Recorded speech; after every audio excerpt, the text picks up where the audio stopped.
이 성경이요, 진짜 만약에 그 문자 그대로 의미로만 잘 지켜도 아마 그 그리스도인은 정말 사회에서 존경과 신망의 대상이 됐을 거예요. 근데 그 문자로 설교를 하는데 문자로 하나도 지켜지지가 않는 것 같아요.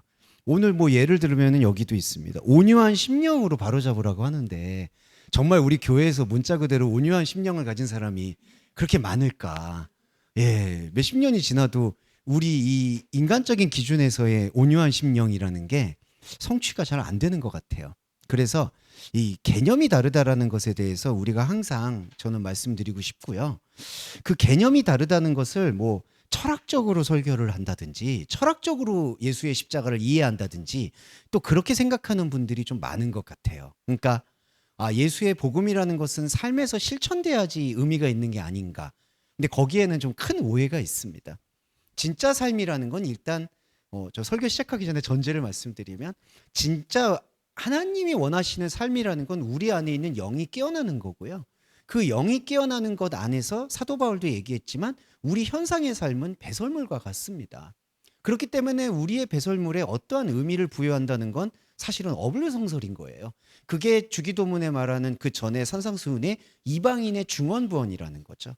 그래서 우리가 기도를 하는 것도 모든 예배 행위를 하는 것도 우리가 생각하는 삶을 위해서 기도하거나 우리가 기대하는 어떤 삶의 목적을 위해서 구하는 것은 의미가 없다고 봐야 되는 겁니다. 왜냐하면 그건 하나님과 상관이 없는 세계거든요. 근데 우리는 마치 이 삶에서 뭔가 하나님이 개입하시고 영향을 주실 거라는 어떤 생각을 갖고 있다는 거죠. 그래서 그걸 오히려 분리하는 게 거룩한 것이고요. 그 거룩함이 우리 안에 파고들 때 우리는 진짜 그리스도인으로서 당당하게 우리한테 주어진 세상을 아무 의미 없이 하지만 떳떳하게 살아갈 수 있다고 생각합니다. 오늘 그 생각이 집약된 게 갈라디아서 6장입니다. 이게 단순한 인사말처럼 보이지만 사실은 좀 저는 깊이가 남다르다고 생각해요.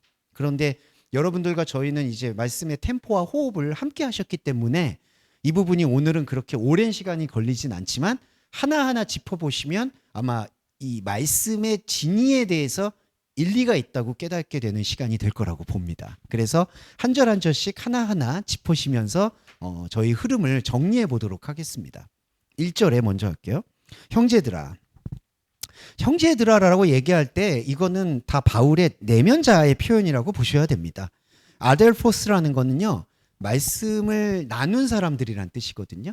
근데 이걸 1차적으로 생각할 때 말씀을 나눈 요 공동체를 먼저 생각하시기보다 나와 나들의 관계라고 생각해 주시면 감사하겠습니다. 형제들은 그러니까 바울의 내면 자아들이에요. 그럼 결국 이거는 뭐냐 하면 이 주원교의 다른 영적 자아들에게 계속 호소하는 거죠. 말씀을. 사람이 무슨 범죄한 일이, 이 사람이 누굴까요? 이 사람 역시 우리 안에 있는 그 말씀인데 말씀이 되지 않은 가능태들을 말합니다.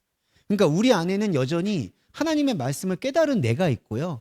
깨닫지 못하고 다른 세속의 관계 속에 얽혀있는 혼적 자들이 있어요. 이게 사람입니다. 그래서 여기 보시면 사람이 만일 무슨 범죄한 일이 드러난다라고 얘기를 하는데 여기서 우리가 분리해야 될 것은 이 범죄는 흔히 말하는 자범죄의 영역을 얘기하는 게 아니에요. 자범죄의 영역이라는 것은 성경에서 언급을 잘 안 합니다. 무슨 얘기냐? 성경에서 만약에요 자범죄를 언급하게 되면 이거는 윤리와 도덕 교과서가 돼버려요. 근데 그거를 왜 분리를 하냐 하면은 성경 이 모든 동서고금을 막론하고 윤리나 인간의 책임이나 상식에 대해서는 항상 그 사회들의 기준이 있어 왔어요. 그래서 그 사회에서 어울리면서 살아가는 기준이기 때문에 성경이 거기에 개입을 하게 되면 어느 한 시대의 기준이 절대값이 돼버립니다. 그래서 여러분 구약 성경은 문자 그대로 받아들일 수가 없는 게 구약 성경 시대에는 뭐가 있었죠? 일부 다체제가 있었어요. 만약에 그 기준이 그냥 하나님의 기준이다 그래서 내려오면 그래서 실제로 미국에는 이제 몰몬교라고 아시겠지만 거기는 일부 다처제를 지키죠. 그러니까 성경을 문자 그대로 지켰을 때 나타나는 해악은 그때 시대 상황에 맞춰서 이게 절대값이다라고 얘기하는 거예요. 그래서 자범죄를 그러니까 시대마다 나타내는 자범죄를 여기서 성경이 절대값으로 나타내는 게 아니다. 그러면 여기 범죄는 뭘까요? 파라프토마티는 걸어가다가 실족을 했는데 실족한 상태를 돌이키지 않고 계속 걸어가는 상태를 지금 여기 성경이 말하고 있는 범죄, 곧 파라푸토마티라는 단어의 뜻입니다. 자, 그러면 형제들아, 사람이 무슨 범죄한 일이 드러나고, 이거는 내 안에 있는 혼적자예요. 혼적자가 실족을 했는데도 내가 실족했구나라는 걸 자각하지 않고 원상적인 영의 길로 돌아가지 않고 계속해서 혼의 길을 추구하려는 상태가 범죄한 일이라는 겁니다. 이거는 어디에 가장 중요하냐면요, 우리의 종교성과 연결이 돼 있어요. 우리는 말씀의 진리를 깨달았다고 하지만 여전히 인간이 가지고 있는 율법으로 내 종교적인 생활을 지탱하려고 하는 본성과 관성이 있습니다. 이 본성과 관성이 우리를 잡아먹어요, 영적 자아를. 그래서 지금 사도 바울의 강력한 권면은, 형제들아, 내 안에 있는 다른 나들아, 범죄한 일, 곧 실족된 걸 깨달았는데도 너의 종교성 때문에 그걸 계속 추구하고 있다면은 너희는 온유한 영으로 그것을 바로잡아야 된다라고 말씀을 하는 겁니다. 온유한 영. 온유한 영을 말씀을 드릴게요. 여기 푸니마티 프라에오스인데, 온유한 영에 대한 설명은 이게 잘 이해가 필요한데요. 온유하다는 건 뭐냐면요, 일단 성품의 온유함을 얘기하는 게 아닙니다. 온유하다는 건 어디에든지 막힘없이 계속해서 통과된다는 뜻이에요. 온유하다. 그래서 이 단어가 이제 성격적으로 나오면 모든 사람하고 두루두루 잘 지낸다는 뜻으로 해서 한글 번역에서 온유하다는 게 나온 거고, 헬라어에서나 이 어원이 갖고 있는 영적 의미는 다 막힌 것이 없이 다 뚫려 있는 상태, 투명한 상태를 말합니다. 그러면 영은 원래 투명할 필요가 없어요. 근데 왜 온유한 영이라고 얘기했느냐? 영의 말씀이 여러분과 제 안에 들어왔을 때 우리 안에는 막힌 벽들이 있어요. 말씀을 받아들이지 않으려는 관성으로 가득 차 있어요. 온유한 영은 그 막혀있는 벽을 다 뚫어버리는 영을 말한다는 거예요. 왜냐하면 내가 이거는 들어야지, 이거는 안 들어야지. 우리 안에는요, 판단하고 검열하는 기제가 있습니다. 이걸 이른바 심리학적 용어로 방어기제라고 해요. 난 이거는 못 받아들여. 근데 이거는 받아들여. 그런데 영의 세계에서는 받아들여 못 받아들여라는 그런 경계나 구분이 없어요. 모든 게 열려 있어요. 모든 게 하나님 앞에서 절대적으로 노출돼 있고 하나님도 나를 절대적으로 편견 없이 돌아봐 주시는 거예요. 그래서 온유한 영이 우리 안에 필요한 거고, 온유한 영이 우리 안에 들어오려면 어떻게 될까요? 단 하나의 방법이란 표현보다 단 하나의 길은 말씀을 우리 안에서 그 진리를 계속해서 흡수하는 길입니다. 그게 온유한 영이에요. 그래서 정리해 보면요, 우리는 이 온유한 영이 지금 현재 저와 여러분이 보고 있는 말씀 상태고요, 그 말씀을 계속해서 비추어내면 우리 안의 범죄, 곧 말씀을 들었음에도 불구하고 내 종교적인 욕망 때문에 모든 걸 포기하지 못하고 있는 내가 발각이 되는 겁니다. 그게 바로 잡는다고 보시면 돼요. 바로 잡는 게 교정이라고 생각하시면 곤란합니다. 우리는 여기 이제 교육자도 계시고 다 뭔가 가르치는 분도 있고 가르침 받는 분도 있는데, 교정이라는 단어, 바로 잡는다는 단어는 너가 틀렸으니까 고쳐야지라고 생각하잖아요. 근데 복음에서의 교정과 바로 잡는 건 복음 앞에서 그냥 노출되는 걸 말합니다.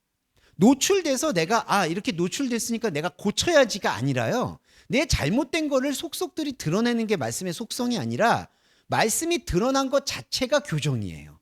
예. 그러니까 저와 여러분 안에 말씀이 드러난 것 자체가 이미 바로잡은 거예요. 이게 이제 세례 요한이 너희는 주의 길을 평탄하게 하라, 탄탄하게 하라, 그 첩경, 구불거리는 길을 평탄하게 하라는 단어가 있습니다. 그 평탄하게 하라는 게 바로 잡는다는 뜻인데, 그게 그냥 말씀 앞에 우리 자신을 드러내라. 근데 반대로 그걸 드러내는 것에 대해서 계속해서 게을리하거나 그 드러내는 것에 대해서 이해를 하지 않으려고 할 때 페이라스몬, 시험이 들어온다는 거예요. 시험은 뭐냐 하면 선악과의 속성입니다. 선악과는 말씀을 듣고도 말씀이 이것이 선한지 이것이 악한지, 이것이 맞는지 이것이 틀린지를 판단하는 기준으로 말씀을 사용하는 거예요. 그래서 여러분, 산상수훈에는 비판하지 말라는 뜻은 무엇이냐 하면 다른 사람을 비판하지 마라 뭐 이런 뜻을 얘기하는 게 본질적으로 아니라요, 말씀을 비판의 도구로 쓰지 말라는 거예요. 그 비판의 도구로 쓰게 되는 대표적인 게 뭐냐 하면요, 말씀을 들어서 나의 현상적인 삶에 비춰보는 거예요. 이게 안 좋은 겁니다. 무슨 뜻이냐? 하나님의 말씀을 율법으로 들어요. 율법으로 듣고 나의 삶 속에 그거를 비춰봐요. 그러면서 회개하고 반성하고 노력해요. 이게 잘못됐다는 거예요. 이게 비판한다는 겁니다. 다른 사람 비판하는 건 차후의 문제예요. 먼저 내가 말씀을 어떤 기준으로 듣냐. 술 취하지 말라는 말씀을 나는 지금 술을 안 마셨어. 근데 술을 마셨어. 이런 걸로 뭐 좀 조약한 예지만 그런 걸로 나를 판단해서 하나님 앞에 나의 어떤 기준과 하나님과의 나의 영성 생활을 판단한다는 거죠. 그게 비판입니다. 그러면 그 비판은 산상수훈을 돌아보면 형제한테 노하는 거고요. 형제한테 노하는 사람에게 예수님 뭐라고 말씀하셨느냐? 지옥불에 떨어진다고 했습니다. 되게 과격하죠. 근데 그게 맞아요. 말씀을 시험의 도구로 쓰게 될 때에는 지옥불이에요. 하나님이 지옥불에 떨어뜨린다는 게 아니라요. 우리 스스로 그 불에서 못 벗어나는 걸 지옥불에 떨어진다라고 표현하는 겁니다. 그래서 1절을 보시면 자, 정리해 볼게요. 사람은 우리 안에 있는 혼적 자아의 혼성을 말하고 있고요. 범죄한 일이라는 것은 말씀과는 다르게 종교적인 습관과 관성으로 계속 하고 있는 상태고요. 심령한 온유한 영이라는 것은 영을 받아서 내가 영의 세계에서는 어떤 것도 막힘이 없다는 것을 선포하고 드러내는 걸 말하고요. 그렇게 드러내는 게 바로잡는 거고요. 결국 이 바로잡게 되면은 시험을 받는 말씀을 현상에 적용하는 일들이 사라질 것이다. 근데 이런 것들이 이루어지지 않으면 시험을 받을 것이다. 그게 내가 두렵다라고 바울이 얘기하는 겁니다. 자, 그러면서 너희가 짐을 서로 지라. 그리하여 그리스도의 법을 성취해라. 먼저 법을 성취하라는 걸 설명을 드릴게요. 아나플로사테 톤 노모스입니다. 자, 법을 성취한다는 건요. 자, 우리는 먼저 하나님의 말씀을 율법으로 들어요. 무슨 뜻이냐? 사랑하라를 예를 들어볼게요. 사랑하라도 율법으로 우리는 들을 수밖에 없습니다. 왜냐하면 우리한테 학습되어 있는 사랑이 있거든요. 근데 그 사랑이라는 게 안타깝지만 모든 사람의 환경과 기준에 따라 그 농도가 달라요. 어떤 사람에게는 부모님에 대한 사랑이 제일 클 수도 있고 어떤 사람에게는 연인에 대한 사랑이 더 클 수도 있습니다. 한 사람의 인생에서도 그 사랑을 느끼는 농도와 사이클이 다 달라요. 어느 때는 어머니, 어느 때는 아버지, 어느 때는 연인, 어느 때는 남편, 어느 때는 아내, 어느 때는 자식. 그렇기 때문에 사랑이라는 것 자체의 단어는 원래 율법으로 시작한 거예요. 그런데 여기 보세요. 짐을 서로 져라 그리하여 법을 성취하라고 얘기하잖아요. 율법을 성취한다는 뜻은 뭐냐 하면 이 아나플로레마라는 단어는 충만을 다시 한번 반복하라는 의미인데요. 그게 어떤 뜻이냐? 우리는 법을, 사랑을 우리 기준에서 배우죠. 그런데 그리스도가 오셔서 하나님은 사랑이시다라는 요한일서 말씀을 생각하게 될 때 이게 우리가 만들어 놓은 법이라는 걸 깨닫게 되는 거예요. 우리가 만들어 놓은 사랑이라는 걸. 그래서 우리가 만들어 놓은 사랑이라는 기준이 허물어지고 하나님의 원래 있었던 영적 사랑의 실체가 보이게 되는 게 법의 성취가 됩니다. 그러니까 율법에서 복음으로 가는 결정적 길은 모세오경의 예를 들어 보면 모세오경에서는 제사법을 써놨는데 그 제사법에서 제사의 행위가 선악과의 행위라는 걸 깨닫게 되는 게 진짜 제사. 그래서 법을 성취하게 되는 거예요. 이걸 산상수훈에서는 율법의 1.1획이라도 버리지 않고 다 이루리라는 말씀의 성취입니다. 그러니까 여기서 말하는 법을 성취한다는 건 구약에 말하는 인간적인 모든 법들을 다 이룬다는 게 아니라 율법을 복음으로 다시 보게 되는 것을 그리스도의 법을 성취한다고 볼 수 있고요. 자, 짐을 서로 지라는 건 뭐냐면요. 이 짐이라는 거는 우리의 육체의 가시를 말합니다. 육체의 가시는 혼적 성향이에요. 혼적 성향을 발견하라는 뜻이 짐을 감당하라는 뜻입니다. 그러니까 이 성경 안에서요. 서로 져라, 감당해라, 십자가를 짊어져라 이런 의미들을 다 어떻게 이해해야 되느냐? 너를 노출시키라는 뜻으로 이해하셔야 돼요. 그러니까 제자도라고 해서 우리가 십자가를 짊어진다, 뭘 감당한다, 뭐를 맡는다 이런 의무가 들어가는 단어들은 말씀 앞에서 어떻게 해명돼야 되느냐? 너가 이 시간에 우리의 인간의 시간 속에서 하나님의 말씀에 대해서 너 자신을 노출시키라는 게 감당하라는 뜻입니다. 그러니까 짐을 서로 지라는 건 의무인데요. 그리스도인의 의무는 단 하나입니다. 말씀 앞에서 나를 노출시키는 거예요.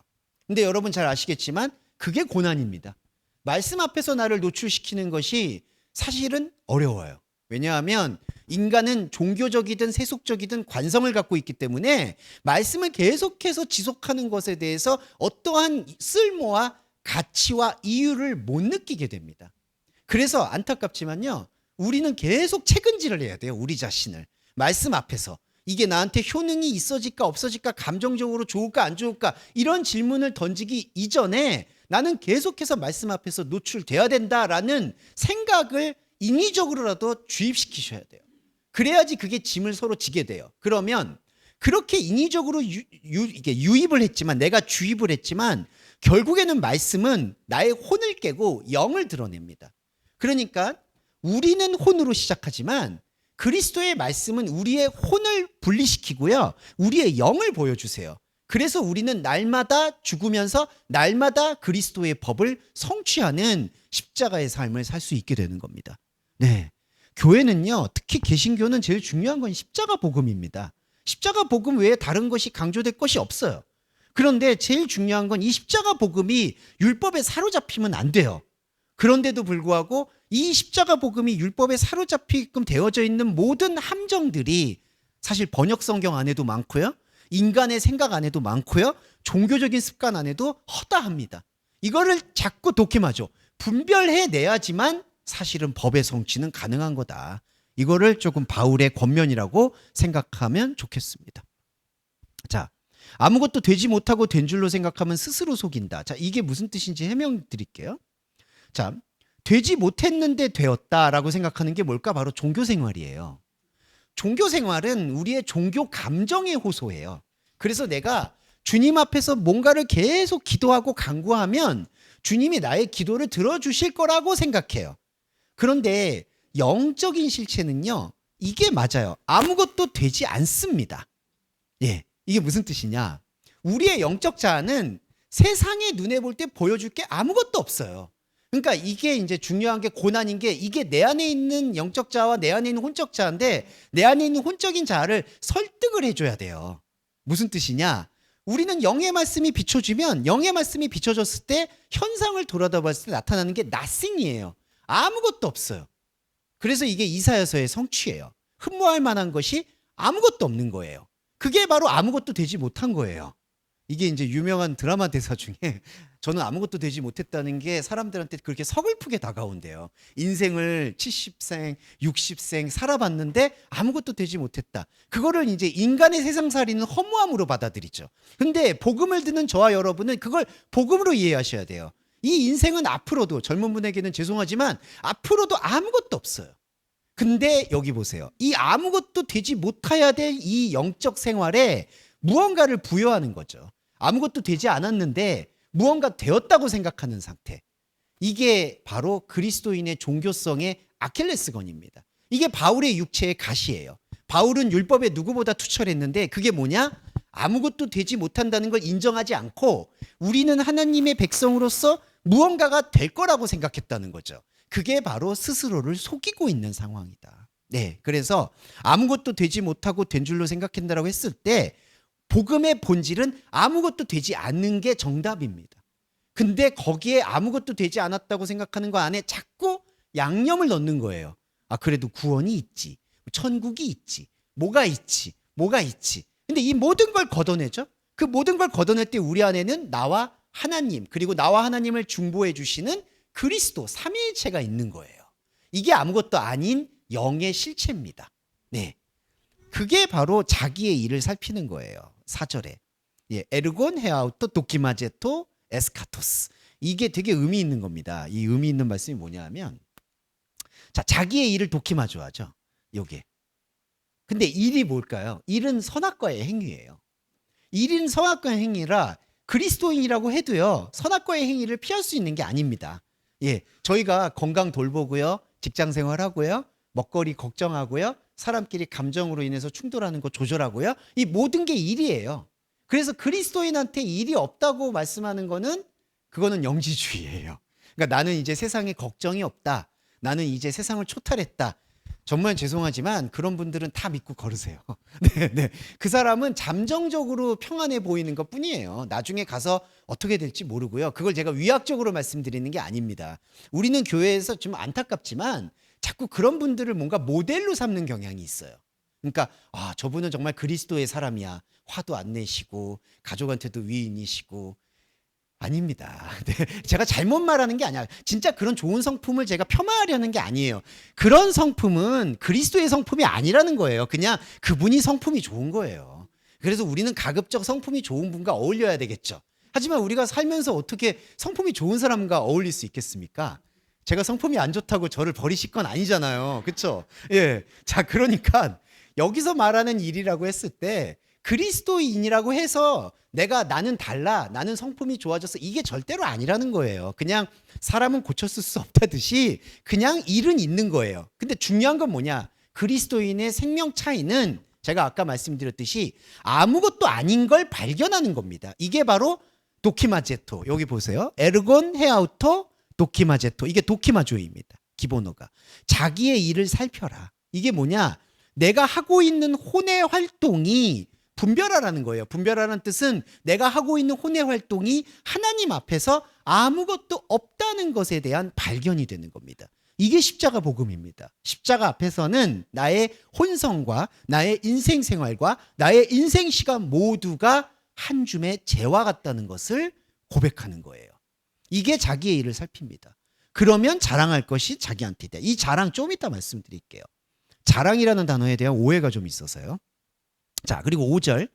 각각 자기의 짐을 질 것이다. 이거는 아까 4절 말씀의 반복입니다. 자기의 일을 살핀다. 그리고 여기 2절 말씀의 반복. 서로 져라. 짐을 지는 거. 네. 자, 그리고 6절은 이게 주기도문하고 같은 건데요. 그러니까 바울의 이 예수 그리스도에 대한 말씀에 대한 해석점이 전 정확하다고 느끼는 게 이런 점이에요. 그 가르침을 받는 자는 말씀을 가르치는 자와 모든 좋은 것을 함께 하라라는 권면인데요. 일단 말씀드릴 수 있는 핵심은 모든 좋은 거. 이 모든 좋은 게 뭘까요? 세상적인 좋은 일이 아닙니다. 이건 잘 이제 이해하실 거예요. 그러면 모든 좋은 일은 풀어보면 만물이 정화된 상태를 뜻합니다. 그러니까 좋은 만물이란 뜻이거든요. 근데 자, 만물은 두 개가 있어요. 나한테 주어져 있는 이 현상으로서의 만물이에요. 근데 이 만물이 하나님이 보시는 만물의 전부가 아니에요. 우리 안의 만물은 영적 자아를 말해요. 그래서 우리한테 주어져 있는 만물 안에 만물이 있어요. 이게 말씀이에요. 그래서 이게 태초에 하나님이 천지를 창조하신 거예요. 창조한 말씀, 원래 있는 말씀, 이게 만물 안에 있는 만물이에요. 이게 좋은 거예요. 그리스도의 말씀으로 깨닫게 되는 만물이 좋은 만물, 모든 좋은 거예요. 그러니까 먹든지 마시든지 무엇을 하든지 하나님의 영광을 위하여 하는데 그 영광도 좋은 것이고요. 여기서 말하는 가르치는 자와 가르침 받는 자 좋은 거 함께 하라고 했을 때 이 좋은 것도 그리스도의 말씀으로 창조된 만물을 말하는 거예요. 자, 그리고 또 하나. 하나님께서는 왜 창조된 걸 만물이라고 말했을까? 만물이라는 게 everything이거든요. 모든 거. 하나님의 언약은 이게 전부라는 거예요. 하나님의 언약과 하나님의 구원은 하나님이 사랑을 가지고 우리를 돌봐주고 이렇게 우리를 바라봐주고 우리를 알아봐주는 것, 그것 이상도 이하도 없다는 거예요. 저희가 우리의 혼적 생활에서 한 가지 이 디자인을 해야 되는 건 천국에 대한 디자인인데요. 천국의 디자인은 무조건 이렇게 생각해 주시는 게 좋아요. 천국에는 나하고 하나님밖에는 없다. 예. 다른 대상을 생각을 안 하시는 죄송하지만 말씀 훈련이 필요해요. 그래야지 하나님이 나를 만물로 보고요. 내가 하나님을 만물로 봐요. 요한복음에 하나님이 내 안에 있고 내가 하나님 안에 있는 거. 여기는요, 외부가 없어요. 자, 왜 제가 이 말씀을 자꾸 드리냐면 우리가 생각하는 천국이라는 건 자꾸 그 입신하신 분들 제가 옛날에 인상 깊어서 어떤 목사님은 제가 기억해요. 정확히 2009년에 근데 참 이상하죠. 네, 죄송해요. 그분이 저한테 예언을 하셨어요. 2009년에 뭔가 인생이 달라질 거다. 달라지긴 했어, 실제로. 근데 그 말씀은 그분이 말씀으로 얘기 안 해도 딴 분도 어떤 무속인도 저한테 그렇게 얘기했거든요. 그러니까 무속인이 얘기하나 목사님이 얘기하나 실제적인 예언이라는 건 너무 비슷했어요. 자, 그래서 근데 그분이 입신을 7번 하셨대요. 근데 입신할 때마다 아파트 평수가 달라지는 거야. 그러니까 천국에 갔는데 뭐 천국에 첫 번째 갔을 때는 자기가 30평대래요. 그래서 크게 실망을 했대요. 내가 지금도 20몇 평대를 사는데 천국에 그때 두 번째 입신하시니까 그 다음엔 70평, 100평 뭐 이렇게 됐대요. 근데 제가 그때 이제 입신에 대해서 불신하게 된 게, 아니 천국 가서도 아니 여기서도 진짜, 아니 미국에서 마이클 잭슨은 뭐 1000평이 넘는 데서 사는데 거기 가서도 100평인데 살면은 좀 그렇지 않을까? 뭐 이런 생각이 들었어요. 제가 이 말씀드리는 이유는 뭐냐면, 자, 사람은 누구나 천국에 대한 디자인을 가져요. 근데 그 디자인이 사람이 가지고 있는 DNA에서 나오는 상상이라는 거예요. 그러니까 천국 가면 이러겠지. 천국 가면, 근데 다 상대적이에요. 지금 우리가 이승이 여기가 살고 있는 게 너무 힘드니까 천국 어떻게 기대할까요? 힘든 거에 반대로 기대해요.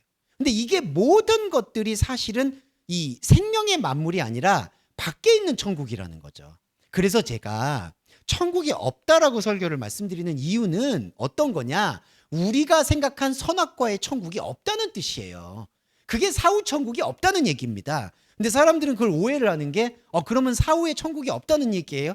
그게 다른 거예요, 전혀. 무슨 뜻이냐? 우리가 인식하는 천국은 없어야 돼요. 그게 우리 안에서 분리가 돼야지 말씀의 천국, 말씀의 하나님 나라가 임재하는 거예요. 그게 모든 좋은 겁니다. 우리가 모든 좋은 걸 함께하는 유일한 기준은 말씀 앞에서 하나님과 나 둘밖에 없다는 독생자 개념을 계속해서 품으셔야 돼요. 그럼 내 가족은 어떻게 되느냐? 내 친구는 알아볼 수 있느냐? 이런 질문들은 죄송한데 계속 내려놓으셔야 돼요. 네, 이게 그래서 제가 송구한데, 여기 지금 뭐 좀 사이 좋으신 부부도 계시고 예, 다 그런데, 그럼 내 남편은 알아볼까 못 알아볼까, 내 아내는 알아볼까, 이런 생각을 집중하시지 않으셨으면 좋겠어요.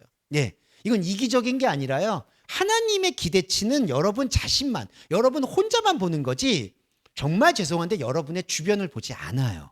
그러니까 저 사람 장사 지내는데 장사하겠습니다, 이거 하지 말라는 말씀을 여기서 계속 바울이 하는 거예요. 자, 그러면서 6절에 볼게요.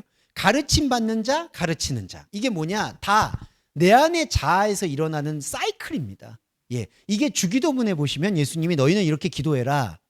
죄 지은 자를 사하여 준 것 같이 너희 죄를 사할 것이다. 죄 지은 자를 사하는 게 뭐냐면요, 말씀을 비추는 거예요. 예, 그러니까 내가 말씀에 대해서 무지한 상태였는데 나의 혼적 자아가 말씀을 들어서 말씀에 눈을 뜨는 게 죄사함이에요.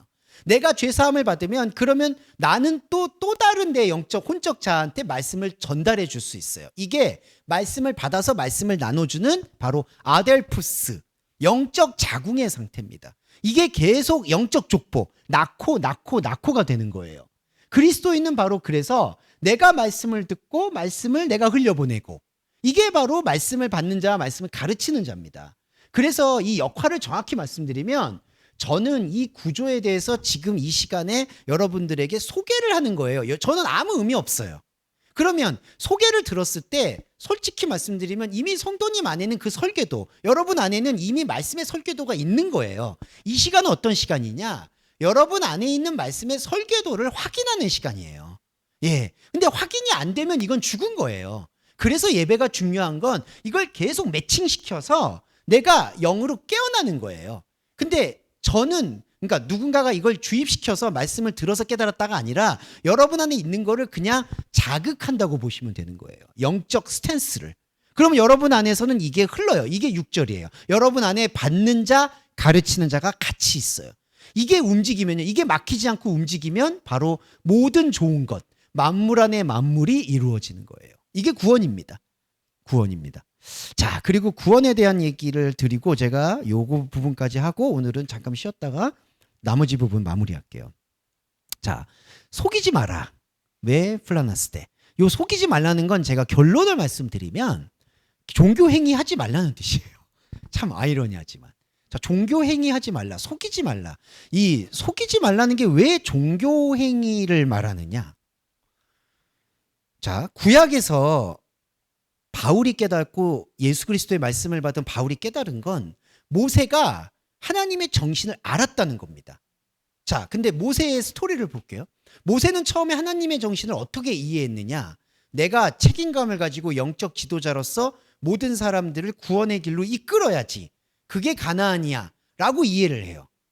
근데 보시면 아시겠지만 모세가 물리적인 광야로 나왔을 때 어떻게 갈라지느냐? 바로 아론하고 갈라지기 시작합니다.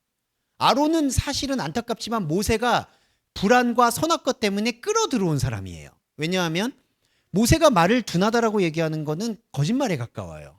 왕실에서 교육을 받는 건 그때 당시에도 그렇고 지금도 그렇지만 그때 당시에는 말하는 법을 배우는 게 왕실의 교육입니다.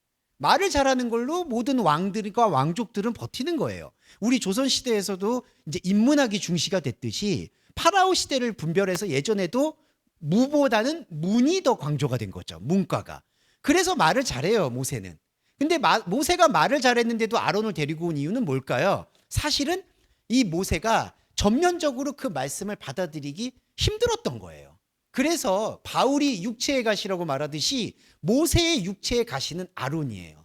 이 아론이 구약시대에서 나중에 제사장 계열이 돼버리고 이게 사실은 예수님이 실제로 왔을 때 십자가에 못 박게 되는 제사장 계열로 기능하게 되는 겁니다. 이게 바로 아론이에요. 그래서 모세는 돌판을 깨면서 그리고 모든 인구조사를 다시 하면서 그리고 모든 율법들에 대해서 이야기하면서 점점 나중엔 어떻게 되느냐. 처음엔 율법을 세우다가 나중에는 이게 세우는 게 본질이 아니라 이 율법은 지킬 수가 있는 법이 아니다라는 걸 하나님 앞에서 솔직하게 나아가야 되는 거구나라고 율법에서 복음으로 이행이 되는 거예요. 이게 모세 5경의 핵심입니다. 레위기, 신명기, 민수기를 들어야 되는 이유는 그걸 지키라는 거에 집중하는 게 아니라 이거는 지키는 법이 아니라 존재의 법, 말씀과 함나가 되는 거를 얘기하시는 거구나라는 걸 깨닫게 되는 게 모세의 현상이에요. 그런데 여러분 이 구약의 큰 이야기를 들어보시면 제가 자꾸 모세를 시체를 찾지 않았다. 그 후대 사람들이 이걸 강조하는 이유가 뭐냐 하면 모세가 무슨 말을 했는지 모르지 않을 거라는 거예요. 아론도 그렇고 백부장, 천부장, 여호수아, 갈렙 이들이 모르지 않는다는 거예요. 근데 모르지 않는데도 불구하고 왜 모세의 본질적 가르침에 주목하지 않고 정말 사람이 보기에 보암직한 가나안 땅으로 가느냐? 이게 스스로 속이는 거라는 거예요. 저와 여러분도 이 복음의 실체를 알게 되면 하나님께서 우리의 혼적 생활에 개입이 하지 않는다는 거.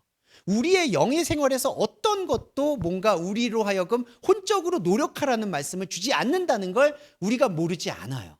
그리고 일반적으로 이 말씀과 종교 생활, 기독교 생활에 들어왔을 때 오직 의인은 믿음으로 구원을 받는다는 걸 안 들으실 수가 없잖아요. 다 들었잖아요. 그런데 들었음에도 불구하고 가는 거예요. 이게 속이는 겁니다. 왜 그럴까요? 인간의 선악과의 본성이 워낙 깊게 뿌리를 내리고 있기 때문에 스스로를 속이는 거예요. 그 말씀은 그 말씀 알겠어. 근데 나는 이렇게 할 거야. 이거 자체가 스스로 속이는 거예요. 그러면 스스로 속이게 되면은 뭐가 나오냐면은 업심여김이라는 단어가 나옵니다. 미크테리제타이. 하나님은 업심여김을 받는다. 이 얘기를 좀 풀어드릴게요. 이 업심여긴다는 단어는 조롱과 멸시하다라는 뜻입니다. 자, 근데 이 조롱과 멸시의 상위 개념을 조금 설명드리고 싶어요. 조롱과 멸시는 뭐냐 하면요. 어떤 상황일 때 나오냐 하면은 이게 단어에 철학적 연원이 있어서 잠깐만 설명을 드릴게요. 이게 왜 이렇게 도출이 되는지 이건 중요하니까. 조롱하고 멸시가 왜 등장하냐면은 당시의 헬라 철학 시대에서는 에피크로스 학파라는 학파가 있습니다. 소크라테스하고 다른 학파인데 쾌락주의 학파라고도 표현이 돼요.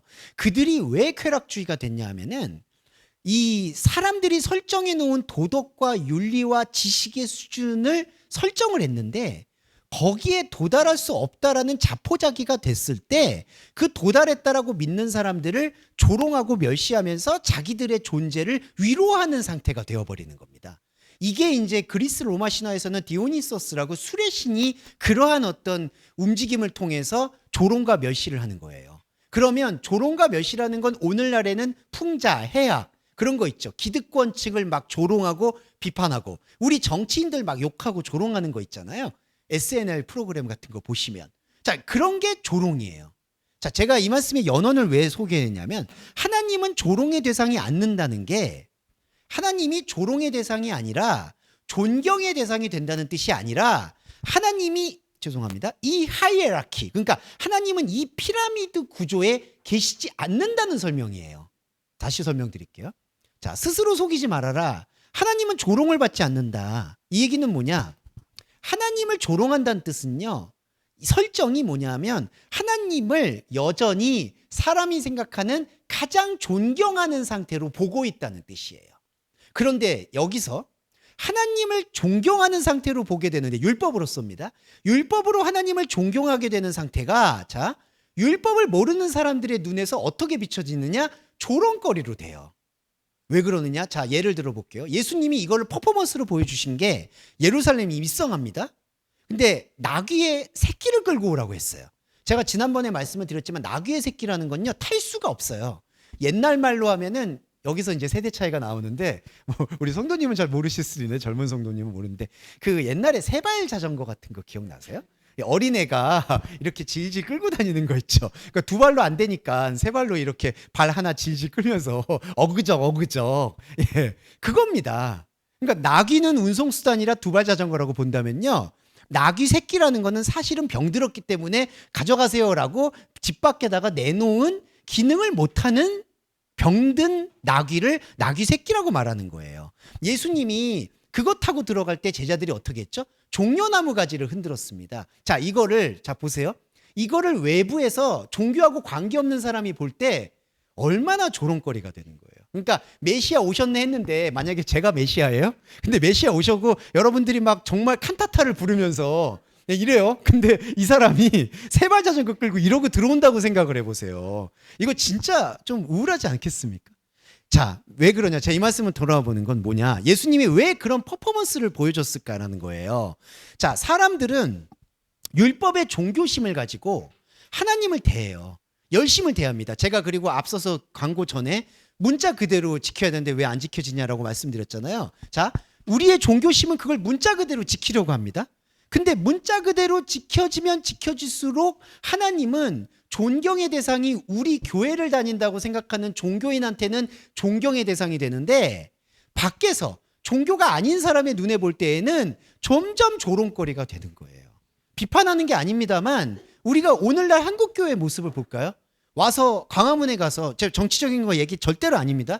가서 회개 기도한다고 하죠. 매번마다 잠실체육관에 모여서 기도하죠. 이 모든 모습들이 종교가 없는 사람의 눈에서는 조롱거리가 됩니다. 저 사람들은 왜 저럴까? 그리고 우리가 사람들이 얘기할 때 저렇게 기도하고 열심히 하는데 왜 문자 그대로 하나도 지키지 아니할까? 이게 로마서에서 율법이 없는 사람들이 자기의 양심으로 율법 있는 사람들을 보니까 율법을 하나도 안 지킨다는 거예요. 형제끼리 사랑하라고 그러는데 교회 안에서 쌍욕을 하는 담임 목사님이 계시질 않나? 그리고 아들한테 물려준다고 40억 정도는 교회에서 내줘야 되지 않는가? 이게 모두 상식적일까요? 비상식적입니다. 저는 그거를 비판하려고 말씀드리는 게 아니에요. 이게 뭐냐 하면 스스로 말씀을 속이게 될 때 어쩔 수 없이 나타나는 현상이라는 겁니다. 그거를 피할 수 없어요. 말씀에 깊은 것이 들어오지 않으면요, 그거를 그냥 봉합은 할 수 있어도요, 그런 현상, 외부에서 볼 때 하나님이 조롱거리가 되는 현상에 대해서는 결코 피할 수 없다라고 볼 수 있습니다. 이게 바로 사람이 무엇을 거둔지 거두리라라는 말씀으로 연결이 되는데, 여기 보시면 사람이 무엇으로 심든지 그대로 거두리라는 말씀이 있습니다. 자, 이게 어떤 얘기냐? 이게 마치 무슨 그 이솝우화나 아니면 속담처럼 사람이 말이 씨가 된다. 사람이 뭘 하면은 그대로 거둔다. 이런 걸로 이해를 하시는 경향이 좀 있어요. 근데 정말 바울의 그 집중도를 여러분 잘 아시겠지만, 바울이 한 문장 한 문장 허투루 쓰는 분이 아닙니다. 그냥 그런 권면하려고, 그 바울의 전략은요, 인사말 안 해도 어찌되었든 그리스도가 드러나려고 필사적인 사람이에요. 예. 근데 그런 분이 갑자기 도덕이나 속담을 언급할 리가 없다는 걸 이미 전제로 해야 돼요. 그러면 이 뜻이 뭐냐? 사람이 무엇이든지 거두리 그대로 거둔다. 이거는 현상의 세계의 이치를 말하는 겁니다. 무슨 얘기냐면, 너희가 종교 행위를 아무리 한다 그래도 이거는 배설물이다라는 뜻이에요. 그냥 심으면 거두는 거. 이거는 우리가 흔히 자연의 이치라고 얘기하죠. 그냥 세상살이의 이치입니다. 근데 우리가 스스로 속인다는 건 그 세상살이의 이치를 가지고 하나님과 관계를 맺으려고 했다는 거예요. 제가 지난주에 추수감사절, 맥추감사절 말씀을 드렸던 게, 아니 사람이 농사를 지어서 한 주에 얻은 걸, 한 해에 농사를 얻은 걸 왜 하나님한테 드리냐는 거요. 라는 거죠. 이게 스스로 속이는 거예요. 우리가 이런 것들을 왜 제가 예민하게 말씀드리냐면, 좋은 거 아니냐. 그냥 하나님이 나 1년 동안 잘 돌봐주셨으니까 그냥 하나님한테 예배하는 게 뭐가 잘못이냐. 잘못이에요. 그게 왜 귀신의 잔이 되냐 하면요, 그거는 그냥 선앙당에다가 물 떠놓고 자기 자손들의 안녕을 빌었던 할머니의 진정성과 똑같은 거예요. 거기에 하등의 차이가 없습니다. 거기에 예수님 이름이 붙었다고 해서 예수님이 그 제사를 받으시는 게 아닌 거예요. 그러니까 지금 바울이 얘기하는 사람이 무엇으로 심든지 거둔다는 이 얘기는 현상세계에서의 이치를 말하는 거예요. 자, 8절을 볼게요. 현상세계의 이치의 문법입니다. 육체를 위하여 심는 자는 육체로부터 썩을 것을 거두고 성령으로 심는 자는 성령으로 영생을 거둔다. 자, 이 말씀 좀 풀어드릴게요. 마치 이거를 7절의 얘기를 그대로 병렬법으로 이어받은 것처럼 표현해요. 무슨 얘기냐? 너가 육체로 살면 육체로 가는 거고 영을 심으면 영의 결과가 올 것이다. 그게 아닙니다. 그런 개념이 아닌 걸 제가 설명을 드릴게요. 자, 육체를 위해 심는 자는 육체로부터 거둔다는 건 뭐냐? 썩는다는 단어인데요. 요거를 다르게 풀어보면은 시간을 거둔다는 뜻입니다. 썩는 게 뭐냐면 부패한다는 건데요. 부패라는 게 부정적 의미가 아니라 시간의 흐름을 말해요. 이거를 크로노스적 흐름이라고 표현하는 겁니다. 그러니까 육체를 위해 심는 거는 육체를 거뒀다는 건 그러니까 인생 시간에서의 원인과 결과를 말하는 거예요. 그런데 자 보세요. 영을 심는 자는 영에서 뭐가 나오느냐? 영생이 나옵니다. 여기서 제가 중요하게 말씀드릴 수 있는 구준이 뭐냐 하면 자 아이오니온 나오죠. 여기 영생이라는 건 이 두 가지 단어의 합성어인데 영원한 생명입니다. 근데 영원하다라는 건요. 믿지 않는 사람에게도 있는 조건이에요. 이게 죄송하지만 육체의 조건이에요. 영원. 예, 우리는 이 혼의 몸이 끝나면 이제 유물론자들은 다 죽은 걸로 생각하잖아요. 근데 이게 육체가 옷을 벗는 건 죽음이 아니에요. 성경에서 말하는 건. 육체가 옷을 벗어도요. 사람은 존재로서 영원히 가요. 이게 영원이에요. 근데 영원 안에 그리스도의 생명이 보이고 영적 자아가 발견된 존재가 영생인 거죠. 영생이 아닌 존재도 영원은 사는 거예요. 이게 구별이 돼야 됩니다. 그러면 영원을 사는 사람은 육체로부터 여전히 육체를 사는 거예요. 그러니까 이 육체를 벗었다고 해서 육체가 없어지는 게 아니라 육체라고 말하는 선악과의 본성이 영원히 산다는 거예요. 사는 게 아니죠. 엄밀히 말하면 그냥 영혼을 끌려다닌다고 표현하는 거예요. 그게 지옥이에요. 왜 지옥을 그래서 꺼지지 않는 불이라고 얘기했느냐? 영혼은 사는데 이 영혼이 뭐냐? 어떻게 사느냐? 카이로스가 임해서 하나님이 임해서 사는 게 아니라 크로노스가 계속 간다는 거예요. 이거 미치고 진짜 죽을 노릇입니다. 왜냐하면 사람은요, 이 육체가 있을 때는 이게 축복인 게 죄송한데 아파도 축복인 게 끊어질 때가 있잖아요. 이게 그쵸 여러분? 이건 진짜 복이에요. 이거는. 근데요, 이걸 끊어지는 게 있는데 이게 끊어지고 나서의 세계 있잖아요. 영원의 세계. 영원의 세계는 크로노스가 계속 가는 거예요. 과거, 현재, 미래가. 원래 크로노스의 뜻이 뭐냐면요. 과거가 미래를 잡아먹고 미래가 과거를 잡아먹고 꼬리와 머리가 서로 잡아먹는 세계예요. 이게 지옥입니다. 근데 영생, 복음은 이러한 크로노스의 세계를 끊어내고 하나님의 시간으로 우리를 이끌어 주시는 거예요. 이게 얼마나 축복입니까? 근데 이거는 엄밀히 말해서 거두는 게 아니에요. 영생은 거두는 게 아니라요. 육체는 계속 거두는 거예요. 과거가 미래를 잡아먹고 미래가 과거를 잡아먹고 계속 꺼지지 않는 불로 살아요. 뭐 산다는 것도 모순적이지만 가요. 근데 영생은 뭐냐 하면 영원이라는 우리의 조건을 하나님의 생명 시간으로 바꿔버린 거예요. 그래서 거두는 게 아니라요. 그냥 영생을 발견하는 거예요. 이게 바로 영생에 대한 얘기입니다. 자, 그리고 9절에 볼게요. 우리가 선을 행하되 낙심하지 말지니 포기하지 않으면 때가 이름에 거두리라. 참 이런 번역은 참 답답하죠. 예, 포기하지 않으면 때가 이룬다. 그러면 계속 기다리라는 얘기잖아요. 그게 아니라는 얘기예요. 무슨 얘기냐? 이미 때는 왔어요. 그러니까 우리는 생각을 달리하라는 바울의 표현이에요. 그러니까 포기하지 않고 견디면 언젠가는 거두리라가 아니라요.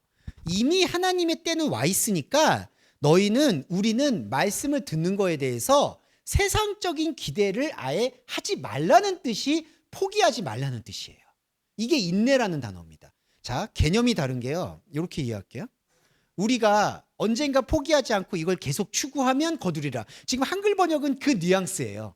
포기하지 않고 신앙생활 계속하면 언젠간 거두리라.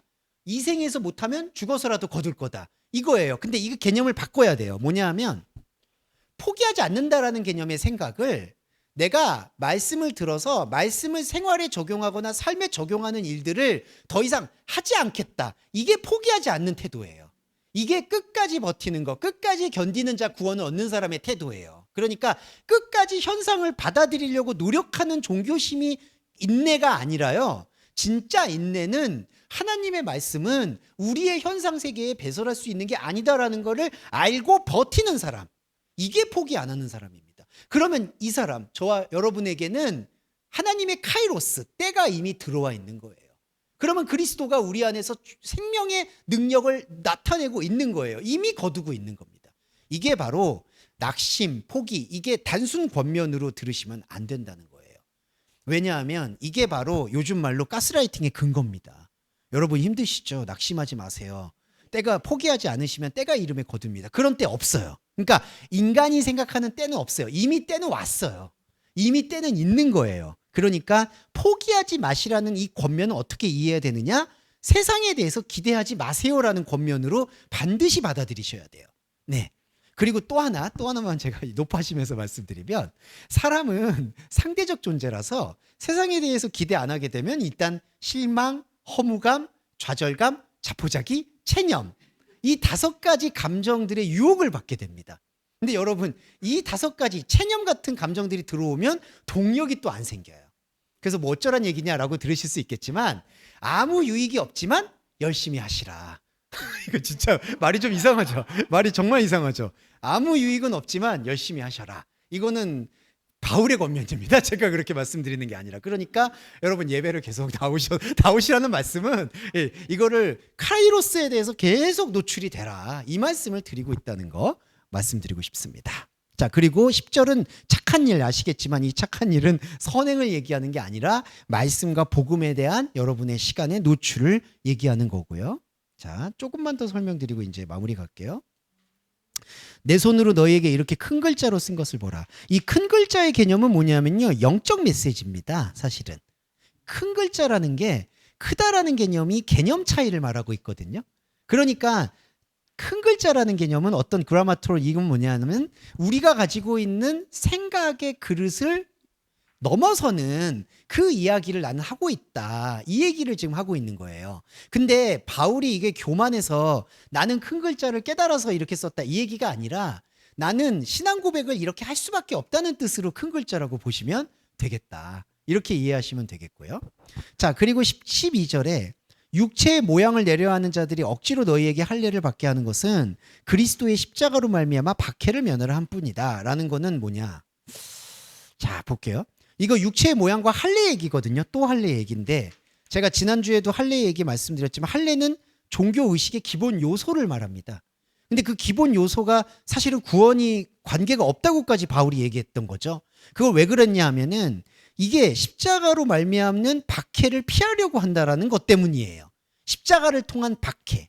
근데 십자가를 통한 박해라는 건 다시 풀어보면요, 박해라는 단어가 아니라 중요한 건 십자가를 통한 몰입을 피하려고 하는 거다라는 거예요. 그러니까 할례를 받으려는 거는, 종교 생활을 그대로 유지하려는 거는 십자가의 복음을 피하려는 행동이라는 거예요. 이게 바울이 아주 금기시하는 행동이라는 거죠. 그래서 저희가 변명이 아니라 동서말씀교회가 여러 형식적인 부분들 그리고 권면들 이런 것들을 줄여나가는 것도 여러분 각자의 교회가 십자가가 관통될 수 있도록 어느 정도 배려하기 위한 장치라고 생각을 해주시는 게 저는 분명하다고 봐요. 왜냐하면 그 건물로서나 제도로서의 교회가 계속해서 침투하게 되면 어쩔 수 없이 종교성이 스며들어요. 그러면은 십자가 복음의 집중에 방해가 됩니다. 그러니까 최소한 우리가 교회들의 교회인 동서말씀 교회라는 것은 최소한의 틀만 유지해야 되는 거예요. 이게 앞으로도 견지돼야 될 목표가 돼야 됩니다.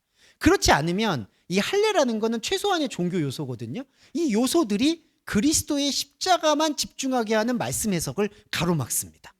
이게 이제 원래 개신교는 사실 그리스도의 십자가만 보려고 위해서 마틴 루터나 칼빈도 복음으로만, 믿음으로만을 주창해서 나와서 그 정신은 정말 우리가 본질인데 계속 뭐 하나가 계속 덧붙여지죠.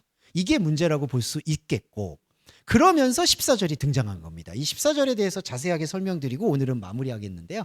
이게 갈라디아서의 최종 지점입니다. 그러나 내게는 우리 주 예수 그리스도의 십자가 외에 결코 자랑할 것이 없다. 네. 이게 먼저 이 카우케마이에 대해서 설명드리고 갈게요.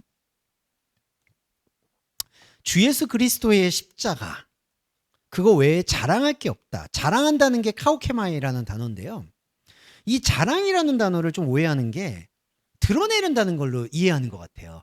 우리가 단어의 선택을 보면 자랑한다는 거는 그거죠. 우리가 뭐 자녀분들이 뭐 좋은 대학 갔을 때 자랑한다. 내가 뭐 돈을 많이 벌었을 때 자랑한다. 그러니까 자기가 가지고 있는 유익을 드러내는 걸 자랑이라고 쓰거든요. 근데 헬라어의 이 깊은 어법을 보면은 헬라어가 깊다기보다는 바울이 이 단어를 사용한 게 어법이 깊은 건데, 자랑한다는 건 표현이란 뜻입니다. 최소 표현, 최소 표현. 그러니까 바울이 결론적으로 얘기한 건 주 예수 그리스도의 십자가 외에 내가 표현할 게 없다는 뜻이에요.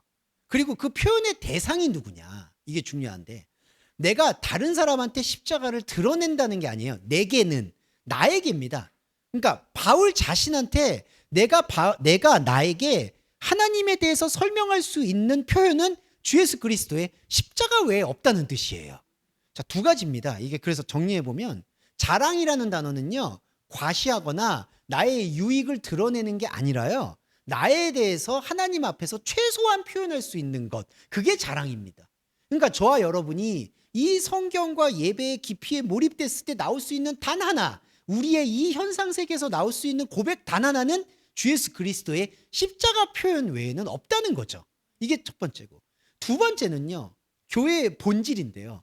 여기서 이해를 정확하게 해주시면 감사한 게, 교회의 본질은 내 자신에게 이거를 표현해 준다는 겁니다. 교회의 본질, 전도의 본질은 다른 사람한테 표현하는 게 아니에요.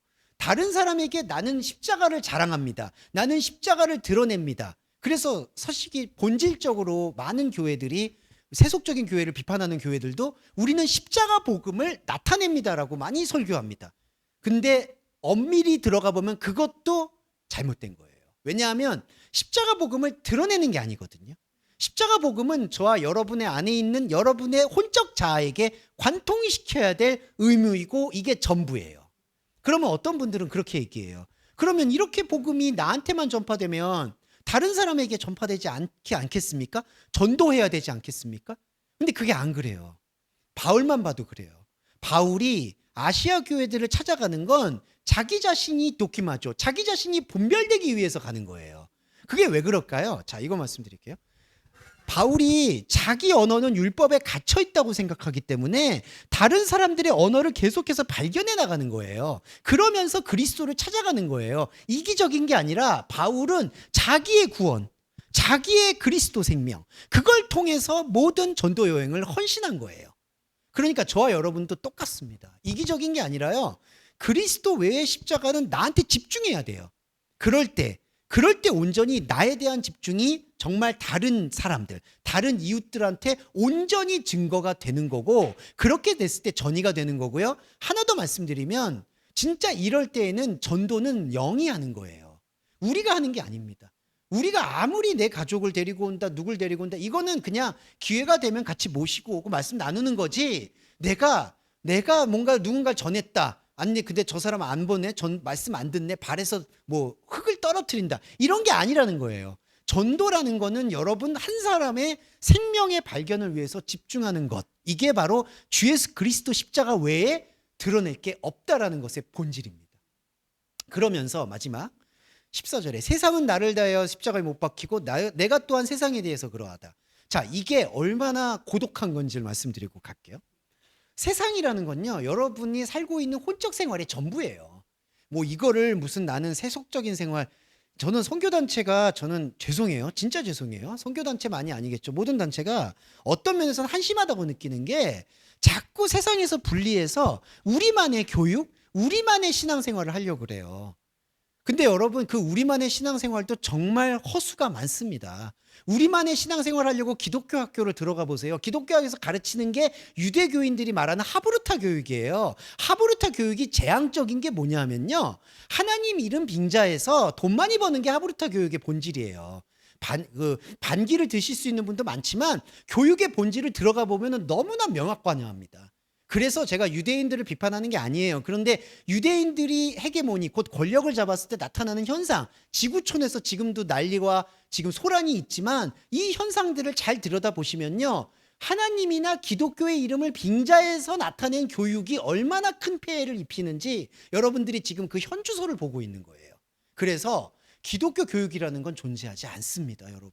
그러면 뭐냐? 세상이라는 건요. 그냥 내 자신의 삶이에요. 여기서는 어떤 중립적인 게 없어요. 그러니까 어떤 편중된 게 없어요. 이거는 기독교 세상이요. 이거는 사람 세상이요. 이거는 무신론 세상이요. 그게 아니에요. 세상은 그냥 세상이에요. 근데 보세요. 세상에 대해서 못 박히고 예수님도 못 박히고 나도 못 박힌다. 십자가 외에는 표현할 게 없다. 그러면 복음이 설 자리가 어딜까요? 세상의 자리가 아니라는 거예요. 그러니까 내 인생의 자리가 아니라는 겁니다. 제가 작년에도 그렇고 올해도 그렇고 앞으로도 계속 말씀드릴 수 있는 딱 하나는 이거예요. 하나님의 말씀이 설 자리는 지금 인생의 이 자리가 아니라는 거예요. 인생의 이 자리, 인생의 이 감정, 인생의 이 모습, 인생의 우리가 가지고 있는 모든 현상적인 희노애락이 아니라는 겁니다. 이게 본질이에요. 이게 십자가 복음의 요체입니다. 그러면 우리가 십자가 복음을 통해서 설 자리가 어딜까요? 영적 자리예요. 근데 영적 자리는 우리에게 아무 쓸모를 주지 않아요. 그래서 버티는 거예요. 네, 아무 쓸모를 자꾸 안 준다고 해서 죄송한데 왜냐하면 세상에 대해서 못 박혔잖아요. 그럼 이 세상은 세속적 세상이 아니에요, 여러분. 여러분 먹고 사는 세상이에요. 예. 그러니까 제가 아까 업신여김 요거 조롱 말씀드렸죠. 왜 복음을 모르는 사람들이 조롱이 될까요? 우리를 조롱하게 될까요? 저 사람들은 복음을 몰라서 그게 아니라는 거예요. 스스로 속이고 있는 거예요. 하나님 공동체라는 게 사실은 현상적으로 존재할 수가 없는 겁니다. 여러분 죄송한데 이건 죄송하다는 말씀 드릴 수밖에 없어요. 왜냐하면 저희가 뭐 따로 식사를 안 하잖아요. 근데 제가 충격적인 건 교회에서 식사해야 된다는 걸 이제 강조해서 아니 식사하면 좋죠. 근데 그게 예배의 연장이라는 거예요. 예, 그러니까 교회에서 밥을 먹는 게 교회에서 밥을 먹는 게 왜 연장일까요, 여러분? 그러니까 그게 코이노니아라는 거예요, 성도의 교제. 근데 여러분 교제는 중요하죠. 가끔 닭고기도 먹고 뭐도 먹고 좋죠. 근데 여러분 이런 모든 것들이 스스로 속이게 될 수 있는 제가 예민해서가 아니라 독소들이 되는 거예요. 예, 이런 것들이 자꾸 우리 공동체야. 근데 여러분 식사 준비는 누가 합니까? 주로 권사님들이 하세요. 예, 식사 준비 누가 합니까? 또 청소는 또 누가 합니까? 주로 또 청년들이 하세요. 그리고 청년의 노고는 막 그냥 다 아무렇지도 않게 또 해요. 지금도 우리 청년분들이 다 이거 도와주고 계시는데 사실은 감사하죠. 근데 이제 또 죄송하죠. 자, 이걸 돌아보면 이런 모든 것들을 저희가 예민하게 생각하는 게 아니라 말씀 생활하는 데 있어서 스스로 속이지 않는 어떤 말씀의 스탠스, 말씀의 태도를 유지해야 되기 때문에 십자가 복음은 무엇인가 이거에 대해서 계속 말씀드릴 수 있는 것 같아요. 십자가 외에는 결코 자랑할 것이 없다. 그래서 딱 제가 핵심으로 말씀드린 갈라디아서는 이겁니다. 십자가 복음의 표현 밖에는 복음의 요체는 없다. 근데 그 십자가 복음의 흔적은 어디에 있느냐? 자, 볼게요. 17절 이 유명한 말씀. 이후로는 누구든지 나를 괴롭게 마라. 내가 내 몸에 예수의 스티그마, 흔적을 지녔다. 근데 여러분 이 몸이 어떤 몸일까요? 소마를 썼습니다. 이 몸은 영의 몸이에요. 영의 몸에 예수의 흔적이 있다. 그러니까 제가 자신 있게 제가 자신 있다라고 해서 제 자신이 아니에요. 복음의 관통에서 말씀드릴 수 있는 딱 하나는 여러분의 영의 몸 안에 스티그마가 있다는 거예요. 예, 이거는 하나님조차도 그러니까 하나님조차도 변개를 못해요. 왜냐하면 우리한테 언약을 주셨을 때 하나님은 그 언약이라는 건 절대값이에요. 이 스티그마가 있는 거에 대해서 우리가 가지고 있는 외부의 어떤 감정이나 어떤 풍파나 어떤 모습도 내 몸에 흔적을 지닌 이 부분에 대해서는 범접할 수가 없다는 겁니다. 그래서 이게 구원이에요. 근데 바울이 강조하고 강요하죠. 누구든지 나를 괴롭게 마라. 이 누구든지가 누굴까요? 외부 사람만 얘기하는 게 아니에요. 결과적으로 내 자신이 나를 괴롭히는 겁니다. 왜 괴롭힐까요? 우리의 첫 번째는 종교성. 그리고 두 번째는 세속성입니다. 세속성도 견제하셔야 되는 것 마지막으로 말씀드릴게요. 자, 세속성이라고 해서 안심할 수 있을까요? 그러니까 교회를 조롱하는 사람들은 그러면은 복음에 대해서 투명하고 떳떳할까요? 죄송한 말인데 그분들은 갈 길이 더 먼 거예요.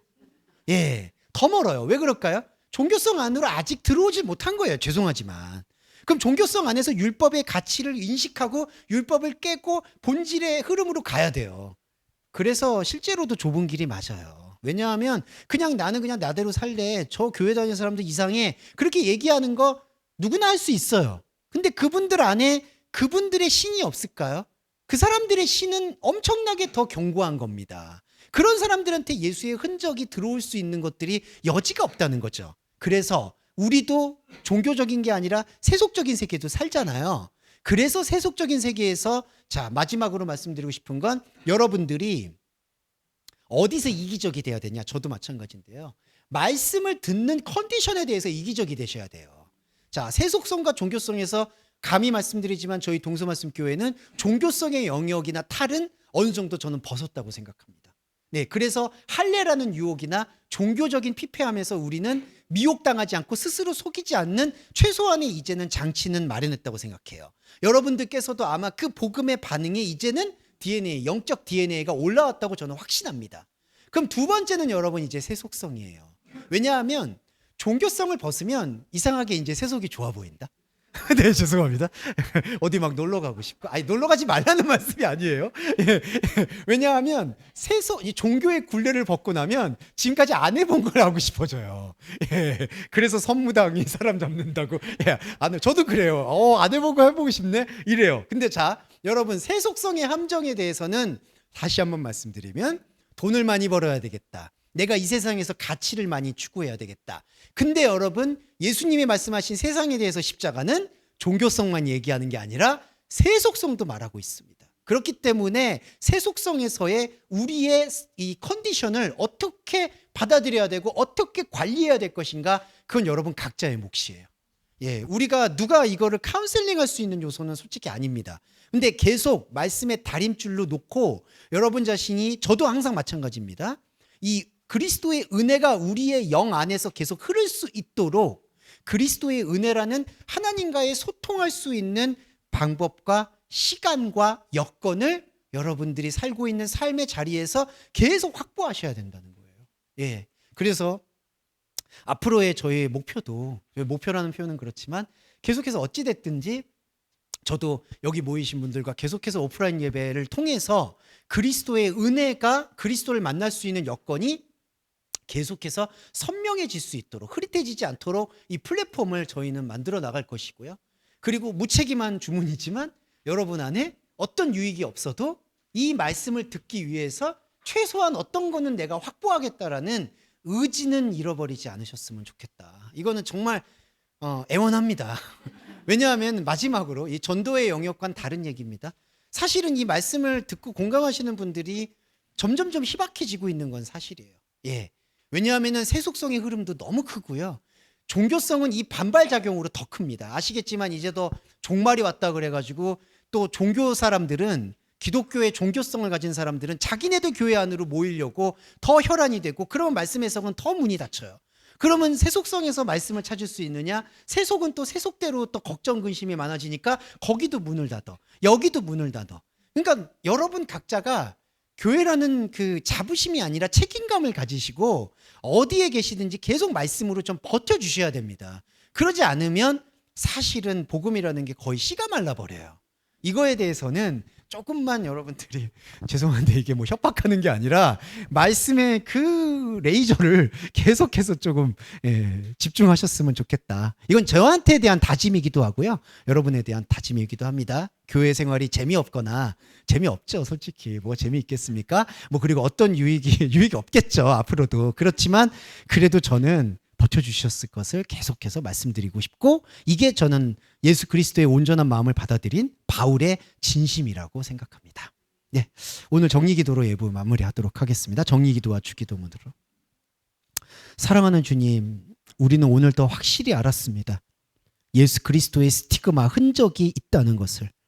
그러나 이 흔적은 어디에도, 내가 발딛고 선 세상 어디에도 적용되지 않는다는 것 또한 처절하고 분명하게 알았습니다.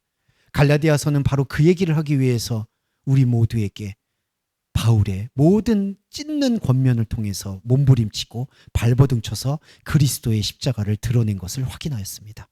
하나님, 담대히 구하는 것은 우리 동서말씀교회 교회 여러분이 앞으로도 새로운 말씀을 접할 때 이 예수의 흔적을 잃어버리지 않고, 잃어버릴 수 없다는 것에 대한 언약을 기억하며 이 시간을 견디고 버틸 수 있도록 배려해 주실 것을 요청합니다. 그리스도 예수의 이름으로 감사하며 기도합니다. 아멘.